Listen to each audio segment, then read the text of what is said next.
Hello, everyone, and welcome back. We're here for another exciting episode of the Top Innovator Series. This is where we dive into proven leadership ideas, and of course, we talk to the brilliant minds behind those strategies. My name is Joseph Martins, and I'm thrilled to introduce our guest today. With us today is Jason Frame. Jason is the CIO of the Southern Nevada Health District.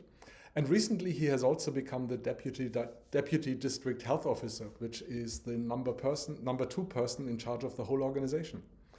Before that, he held other tech leadership roles in various organizations, and he has also been an adjunct professor at the University of Nevada, Las Vegas. Jason, it's an absolute pleasure to have you here with us today. Yeah, thank you, Joseph. I'm glad to be here today. So, Jason, the topic is leadership. When you look at your super successful journey, what do you think are some of the ingredients of your success? What are some of the reasons that got you to where you are today?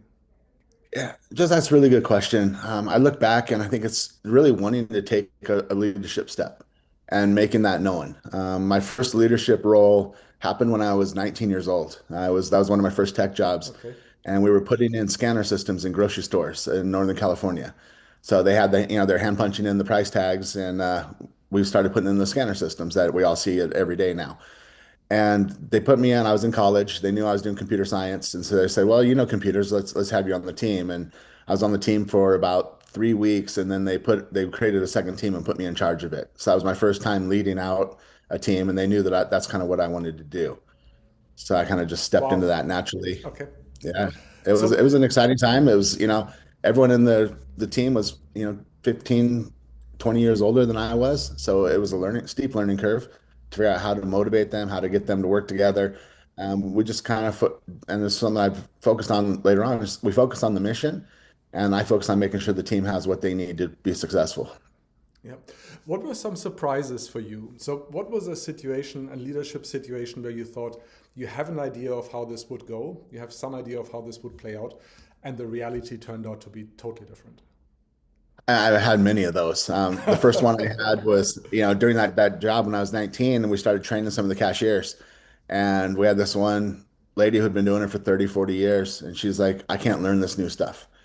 And so I'm like, I'm trying to show her how easy it was. So I had to really change my talk and just kind of show her how by doing this, she'll have more time to talk to the people and build that relational aspect into it because she was a very relational person. And so that, unbeknownst to me, that was a key step of leadership is really learning what motivates each one of your people.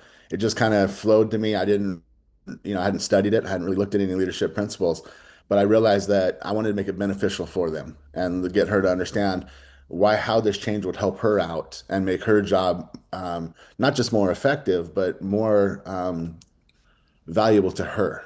And so I just appealed to that.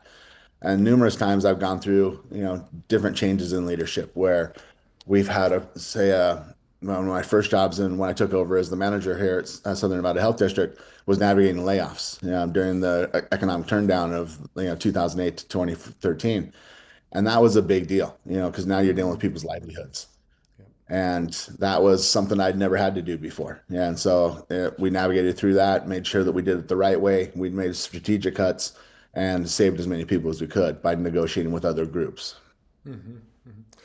What I hear in the story of the cashier is that you really put yourself into the perspective of the cashier, right? Instead of trying to Mhm. explain it from your perspective, you try to understand what's in it for that person. How do Yep. you convey that to a team? So, how do you get other people to take that approach? Is there a way to get. You can teach them about empathy. You can teach them about the emotional skills and emotional intelligence, And, but they really have to see you model it. If you're okay. the leader and you're talking it, but you're not modeling it, they're not going to follow. Mm, And then you give them the opportunities. And so I think a lot of that really comes to building a culture of psychological safety in your team so that they know that they can try new things, that they can, you know, feel free to step out of their comfort zone and knowing they're not going to get punished by doing mhm. so. Knowing if they make a mistake while doing it, that's all part of the learning curve and that they're supported throughout. And that's been a big part of what we focused on the last few years is creating that culture in our team where they know that if they're trying to do something new, if they're trying to innovate, they're trying to, expand what we're doing and they make a mistake, that's going to be celebrated because it's a learning opportunity. Even when it might cost us extra time or, resources, we still, we thank them for what they do and we say, what did you learn from it? And so by doing that, what we've been able to do is show people how the emotional intelligence, how those skills really play out rather than just teaching it in a theoretical way. Is that something that's in the culture of your organization, or was there an intentional effort to take certain action, to take clear action to make that happen?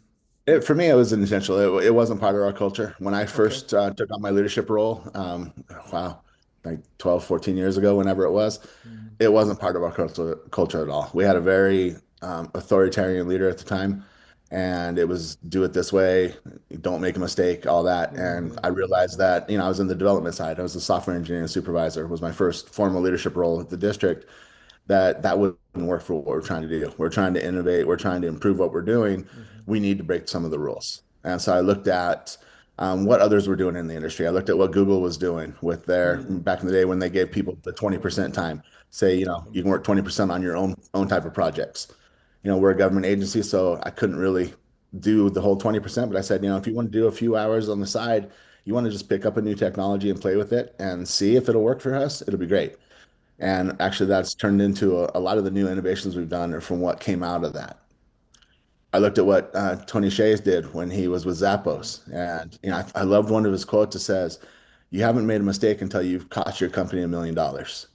And so I kind of lived that out, and so I brought that to our team. I said, it's okay to make mistakes as long as you're learning from them. The only failure is when you don't learn from a mistake.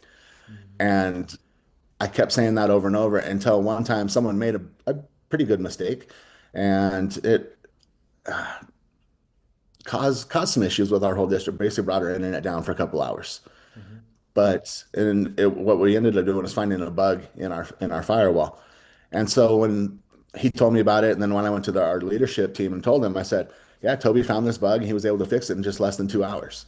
So I turned it from a negative thing if he accidentally caused this problem that we were down for 2 hours, that he was able to fix it in less than 2 hours, and it was a great thing. He saw that, and more importantly, his manager, who was underneath me, saw that, and he'd heard me talk the talk for so long, but he'd never seen me in action have to do that. And that really opened his eyes. And he came to me afterward and he says, "I really understand what you're saying now," and it really brought it home to him.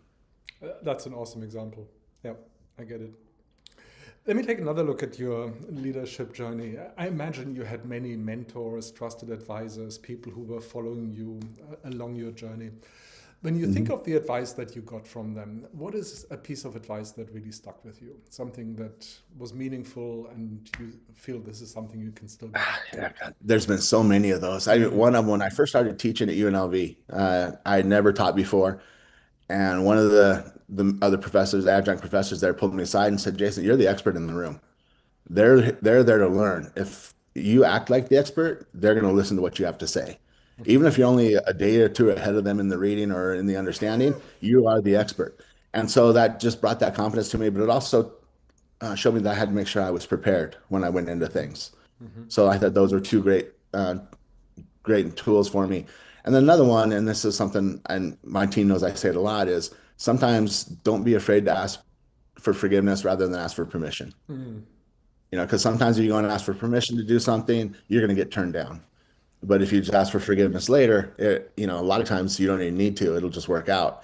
And that happened in a job that I was at. I wasn't in a leadership role at all. I was in a consulting role, and we were doing a year 2000 conversions. I know this kind of dates me a little bit. And I saw an idea that I had. I said, if we could do this, it would save all this time. It'd make it a lot easier on the development, blah, blah, blah. And the middle manager I was talking to said, "Well, I don't know. We'll bring that up in the committee later on." And so about 3, 4 weeks later, we're in our meeting, and he's like, "Anyone else have anything?" And he's like, "Yeah, Jason had this idea." He's like, "I'm not sure if it's going to work or not. Um, you know, if it's worth the time or effort to put it in." But said a few things, and then his manager, the director, said, "Well, Jason, what do you think?" And I said, "Well, I don't know. It's been working for 3 weeks now, and no one's had an issue with it." So I just went ahead and did it. And then he pulled me Yeah. aside. The director pulled me aside and said, "Thank you for doing that, because if we just wait," and it was a government agency, it was the Department of Energy, "if we just wait for our people, to do this, it'll never get done." So he actually thanked me for doing that and Fantastic. taking those bold steps. Yeah. Fantastic. And it fits well together with the culture of allowing mistakes, right? That Yep. really goes together. Mm. Let me ask you another question about advice that you got.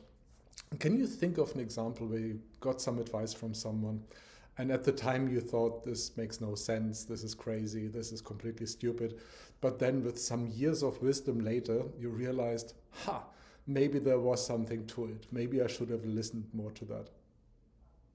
Oh boy. Uh, Offhand, I really can't think of a specific situation. I mean, there's been so much that I've learned. Yeah. I think a lot of it is just about, getting your ego out of the way. And Mm, sometimes that you have to go back and reevaluate that you're not right. And mm, I've had that happen a number of times where I thought, my thoughts were do something one way. And then, mm, some of our younger teammates come in and they said, no, this is a better way to do it. And when I was able to get away from my own ego and look at it, I realized they were right. mhm, And I ended up having a conversation with one of my managers, and I said, as you step up in leadership, and this is something that a lot of IT people don't understand because we come from a very technical background. As you step up, you want to exert more control over the technology. I said, you actually have to be the opposite. You have to exert less control over the technology and just work more with your people and delegate more and give away more of that power. And by giving away more power, you become more powerful in your role. And he was having a hard time with that. And he said, well, they might do it. They might not do it the way I want. And so I'm like, yeah, and that's the point. We want them to, we're yeah, stuck in our ways. yeah, We're older. We've been doing this for 15, 20, 30 years. They haven't. They're going to look for new ideas and they're probably going yeah. to come up with a better way because things have changed so much. I was talking to one of my developers. This is a couple years ago during COVID. We were working on some stuff. And we were talking about different professors we had. Okay. And we had a couple of the same professors, even though it was about 18, 20 years apart in school. And one of them said, yeah, you got to do agile. You'll never do waterfall when you're doing development. He's kind of really preaching about the agile method. I'm like, yeah, when I took him, it was all about waterfall. And Mm, so it's, don't be worried. Don't be worrying about things changing. You need to change with the times and not stick on and hold on to what got you there in the past. yeah, yeah. This is an awesome one-liner. The more power you give away, the more power you will have. I really like that. It's so counterintuitive, and at the same Hmm. time, it makes sense. It's a Jedi mind trick almost, right? To get It yourself to is. it. It doesn't seem right. It's like, okay, Mm, but you're earning a different kind of power. And mm-hmm. some of that power is, the respect that you gain too is a big Mm, thing because that gives you the power to do more in the future and people yeah, start to trust you. yeah. Now, you recently made the transition from being the CIO to also being the deputy district health officer, the number two person in the organization. And Mhm. we talked just before the podcast that this includes finance and administration responsibilities. Many folks who are tech leaders are really looking or hoping for that step that expands their responsibility from just the tech focus to a whole organization focus. Mhm. What is needed to make that step? What's key? It's really understanding the business. Hmm. For the last 15, 20 years, I've heard you need to speak the language of the business if you're in IT. And I think that's, kind of table stakes now. You need to understand that. It's really understanding the business Hmm. and knowing, you have to know more about how the business works than some of these other leaders in your Mm. agency. Like I know I've been around, so I have experience on my side where our HR director and our finance director are much newer than I am. So I'm able to bring some context into it. But I also built my skill set up, rather than going for a master's in computer science, which I was being pushed to by my professors, I went and got an MBA because I figured that would be more valuable. Okay. Understanding finance, understanding accounting and how all that works, understanding economics and how those forces play have really helped me out in my journey.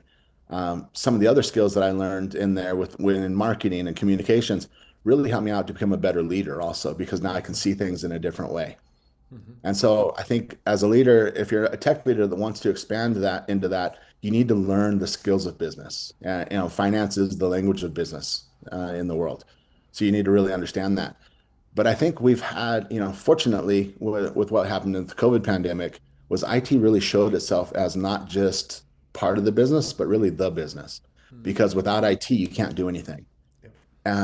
Unfortunately, I think a lot of tech leaders haven't capitalized on that enough and haven't been able to expand their role or their profile with it because they're so focused on the tech rather than focusing on the people and on how what we do is really what the business does. And so So, I think, when you look at people now, especially after COVID and with the remote work and hybrid work and just how things change, tech is not just a part of what they use for the business. It is what they do.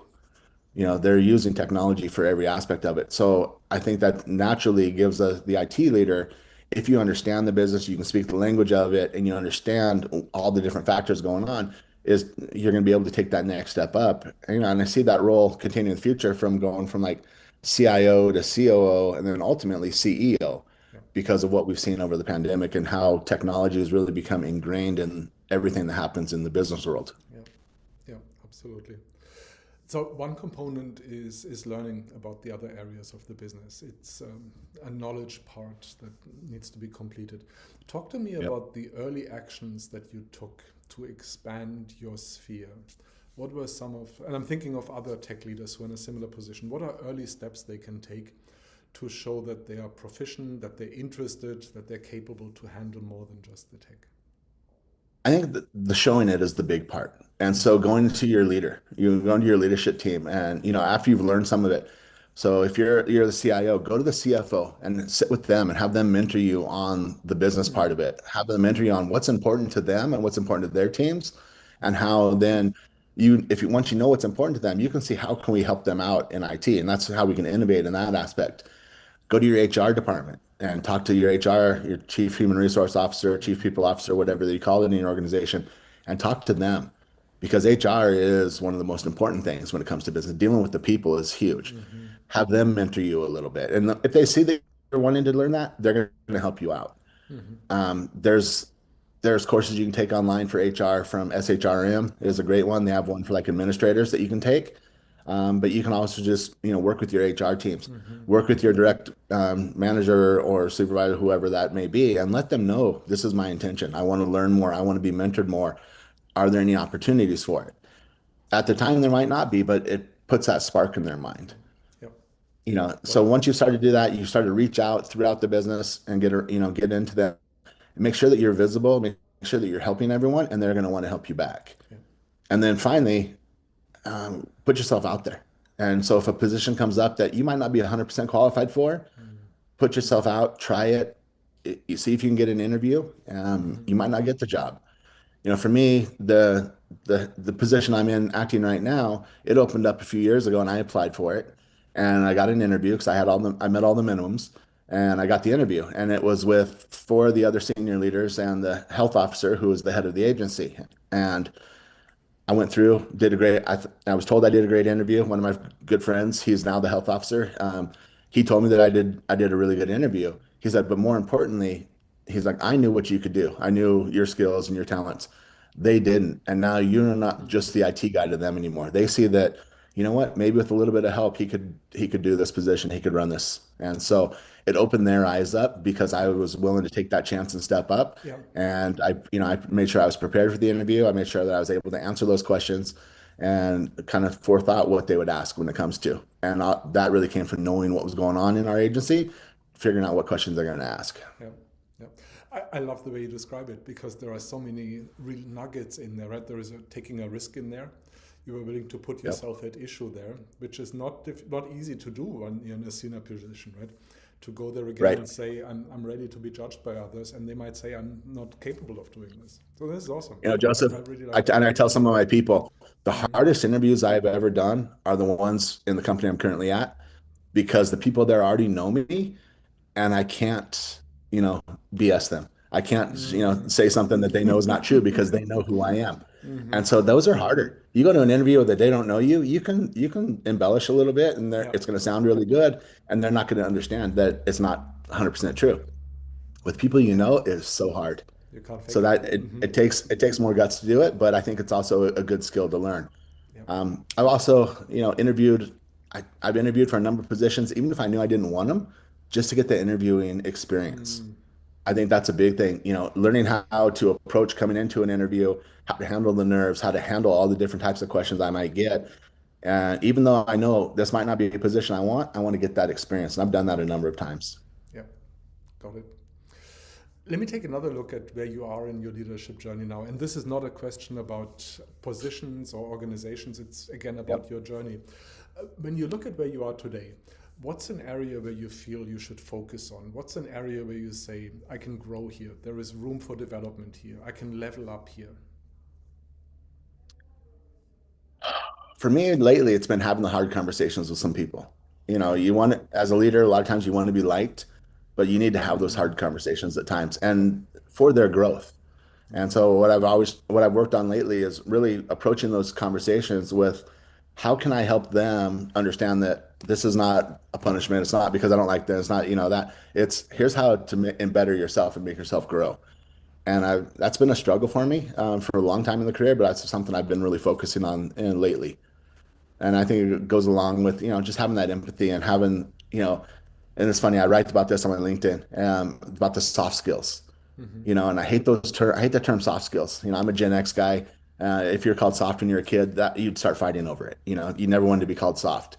But I think the soft skills are what we all need as technology leaders, definitely need to work on. And there's some of those ones I'm still working on. Yeah, I agree with you on the term soft skills. Fully agree because they are actually the hard skills. So the term Yeah. makes no sense. Mm. I call them the human layer skills because the Yeah, technology, when you think about technology, those are really hard skills, but they're so much easier to show. It's right. so I call it the human layer because that's really what we're doing. We're dealing with the other humans. Yeah, yeah. Let's take a peek in the future and let's speculate, right? And of course, we don't know the future. The crystal ball Yep. is very murky. But let's say we were to have this conversation again in 3 years, 5 years, something like that.